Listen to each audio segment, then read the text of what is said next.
Hey everyone, welcome back. Today we're diving into the America's Favorite Couple contest, an online competition promising $20,000 and a magazine feature for a winning couple, with proceeds said to support charity. While quick disclaimer before we begin, everything in this video is based on publicly available information and personal opinion. So a lot of you guys are asking me how do this research so fast. I actually put together a complete guide to show you the exact process. Links in the description. Now, this contest allows couples to share their love stories and compete in public voting rounds.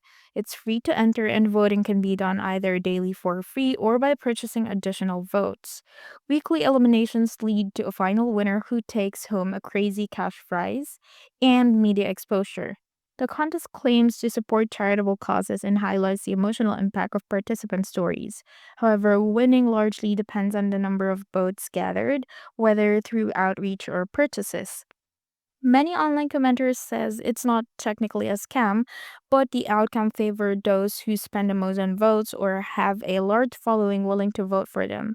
It's less about the best love story and more about who can generate the most votes, free or paid. Similar contests by the same organizers have shown the same pattern, which is emotional appeal, lots of engagement, and a voting system that rewards spending. Now, for the final verdict, the pros are free to enter and vote daily, supports charities, and offers potential cash and media exposure. While the cons are, it favors those who buy votes or have large online communities. Media exposure may be limited or paid placements. Can feel more like a fundraising campaign than a true contest. For the bottom line, it's not necessarily deceptive, but it's not a level playing field either. If you're entering, do it for fun and awareness, not with the expectation of winning, unless you're ready to invest time or money into gathering votes. That wraps up our look into America's favorite couple. If you've entered or voted, I'd love to hear your thoughts in the comments. Like and subscribe for more honest breakdowns of viral contests.